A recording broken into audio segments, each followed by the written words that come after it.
Dengan begitu, hasilnya telah tergambar siapa saja 7 nama dari Dapil Ambon 1 yang meliputi Kecamatan Sirimau 1 dan Kecamatan Lei Timur Selatan yang akan duduki kursi DPRD Kota Ambon. Pertama ada Aditya Sahubarua dari Golkar dengan suara partai sebanyak 5,848 ribu.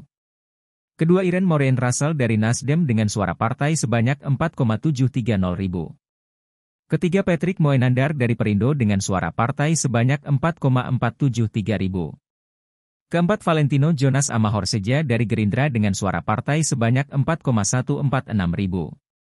Kelima Laki El Upulatu Niki Julu dari PDI Perjuangan dengan suara partai sebanyak 4,039 ribu.